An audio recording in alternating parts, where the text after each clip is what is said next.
दोस्तों, लोग साल भर दशहरे का इंतजार करते हैं और जैसे ही मेले का समय आता, सड़कों पर रोशनी, सजावट और ढोल नगाड़ों की गूंज दूर दूर तक सुनाई देने लगती।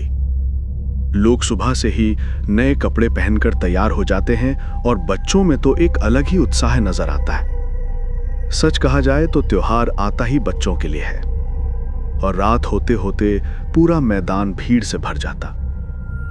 ये कहानी भी इसी चैनल के एक सब्सक्राइब ने भेजी है, जिनका पर्सनल डिटेल देना सही नहीं होगा। अगर आपके पास भी कोई कहानी हो और आप उसे हमारे द्वारा पब्लिश करना चाहते हैं तो डिस्क्रिप्शन चेक करें। तो चलिए कहानी शुरू करते हैं। उस साल रामलीला मैदान में पहले से कहीं ज्यादा रौनक थी। विशालकाय रावण का पुतला बनाया गया था। उसके पास ही कुंभकर्ण और मेघनाथ के पुतले खड़े थे। पूरा गांव और आसपास के कस्बे के लोग इन्हें देखने पहुंचे थे। इसी भीड़ में 18 साल का आकाश अपने 3 दोस्तों विनय, सूरज और रोहित के साथ आया था। चारों लड़के पूरी मस्ती में डूबे हुए थे। झूले झूलना, मिठाइयाँ खाना और कठपुतली का खेल देखना, सब कुछ जैसे एक अलग ही खुशी दे रहा था। लेकिन आकाश की आंखों के पीछे एक गहरी थकावट भी थी। उसके जीवन में पिछले कुछ महीनों से अजीब सी बेचैनी बनी रहती थी। अक्सर रात में उसे डरावने सपने आते थे। कभी कभी तो उसे लगता कि कोई उसके बिस्तर पर उसके साथ ही सोया है, और जब वो उठकर देखता तो वहां कुछ ना होता। और जागने पर लगता कि कोई छाया उसके आसपास घूम रही हो और उसकी निगरानी कर रही हो। उसने कभी अपने दोस्तों से ये बात साझा नहीं की थी, क्योंकि उसे लगता कि उसके दोस्त उसका मजाक बनाएंगे। रात गहरी होने लगी थी। मैदान के बीच बांधा गया रावण का पुतला आतिशबाजियों से जगमगा उठा, लपटें उठीं और लोगों की भीड़ तालियां बजाने लगी। बच्चों की हंसी, बड़ों की तालियां और चारों ओर गूंजते नगाड़ों के बीच रावण की लकड़ी चटकने की आवाज आने लगी। आकाश भी अपने दोस्तों के साथ वही सब आनंद ले रहा था, लेकिन उसके भीतर कुछ अशांत था। धुएं और बारूद की गंध के बीच उसे अचानक ऐसा लगा जैसे भीड़ के पीछे कोई गहरी काली परछाई खड़ी हो।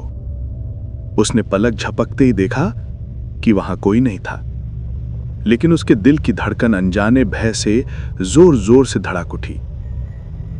सब कुछ खत्म होने के बाद आकाश ने कहा, चलो अब घर चलते हैं, रात ज्यादा हो गई है। तभी सूरज बोला, इतनी जल्दी? अभी तो खाने पीने का मजा बाकी है।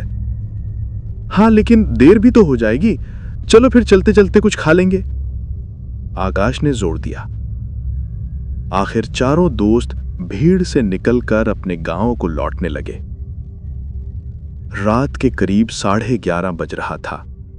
पूरे इलाके में लालटेन और चिराग जल रहे थे, लेकिन मेले से कुछ दूर निकलते ही सड़क सुनसान हो गई। कहीं कहीं टिमटिमाते बल्ब अंधकार में और डरावने लग रहे थे। रास्ते में थोड़ी ही दूरी पर एक पुराना पीपल का पेड़ था, जिसे गांव वाले अच्छा नहीं कहते थे, क्योंकि अक्सर ऐसे पेड़ों पर भूत प्रेत और बुरी ताकतें वास करती हैं। जब वो उस जगह के पास पहुंचे तो हवा का एक तेज झोंका चला। अचानक चारों को ऐसा लगा जैसे किसी ने कानों में फुसफुसा कर कहा हो, वापस मत जाओ। आकाश ने घबराते हुए बोला, कुछ सुना तुम लोगों ने? तभी विनय ने हंसी में उसे टाल दिया और बोला, लगता है तुम्हें डर लग रहा है आकाश। नहीं, मुझे सच में कुछ अजीब लग रहा है। चारों ने तेज कदमों से आगे बढ़ना शुरू किया, लेकिन तभी पीछे से सरसराहट की आवाज आई, जैसे कोई भारी चीज जमीन पर घसीट रहा हो। रोहित झटके से मुड़ा। कौन है?